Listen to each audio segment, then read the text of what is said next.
Hello, my name is Chris, and today I'm going to review the 2020 Jeep Gladiator. Available in 3 trims, this Gladiator is really a big Wrangler truck. I have the middle trim for the afternoon, or Overland as Jeep calls it.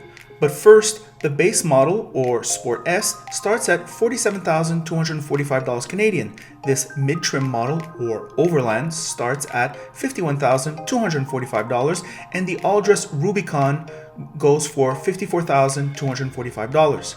In this age of hyper-optioning, all Gladiators come with a V6 and a choice of manual or automatic transmissions. Overland has a 3-piece modular hardtop which allows for different configurations that I did not indulge in because it is winter. Getting into Gladiator is a chore, but once you are inside, it is fair enough. On the outside, like on the inside, Gladiator is an emotional vehicle.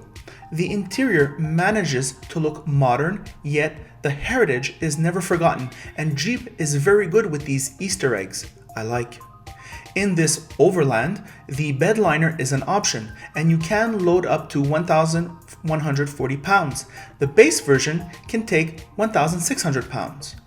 An Alpine sound system comes standard.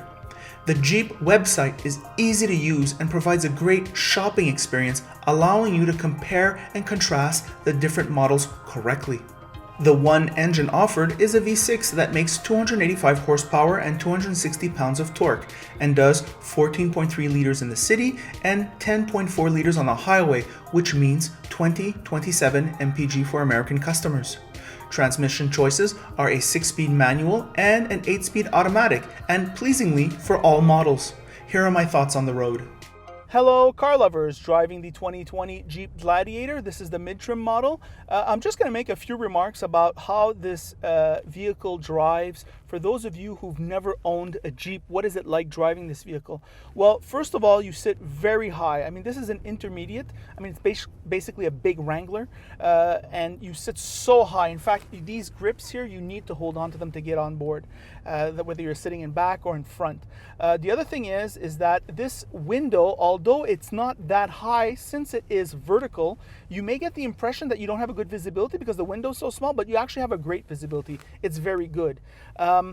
Another thing about this vehicle is how it drives. Well, on Montreal's shitty roads, the shittiest roads in North America, well, we have this weird situation where we don't take care of the roads, and people moralize others to get smaller vehicles with smaller wheels that take less gas. However, those vehicles' wheels break over our crappy roads, so people get bigger vehicles. It's one of the reasons why people get bigger vehicles. With this Jeep Gladiator, no problem with Montreal roads. No problem at all. So that's nice. All right, you're not afraid of breaking a mag in this vehicle. And also with our winter, you can get around anything. There is a tremendous ground clearance and there is a tremendous suspension travel. Now, the downside of that suspension travel is it feels kind of wobbly. The suspension feels a little bit wobbly. And also on the highway, because of the steering mechanism, it's hard to feel on center. You're constantly correcting it on the highway when you're driving at highway speeds. Obviously, fuel economy is not that great.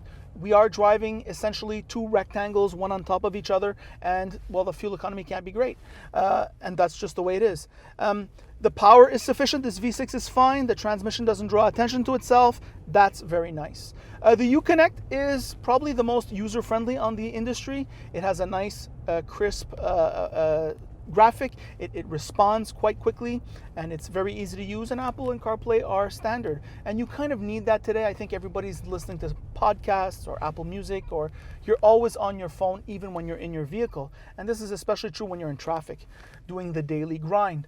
So the classic attributes of trucks are valid for this vehicle. You sit up high, the seats are very high, so that way your knees are bent in a way that make it easier for long distances, right? You're not sitting on the ground, so to speak, as with a certain sedans or coupes. You have a commanding view of the road, and you feel kind of safe in this vehicle. Something that's nice about this vehicle is how everything is modular. You can remove the rear roof, you can remove the front roof, and it makes for a really Jeep experience. A few notes on the Chrysler ergonomics. A few notes here. Look at this button arrangement here. On the left, you have the volume. In the center knob is for the climate control. On the right, it's the tune button for the radio. Really well done, thoughtful.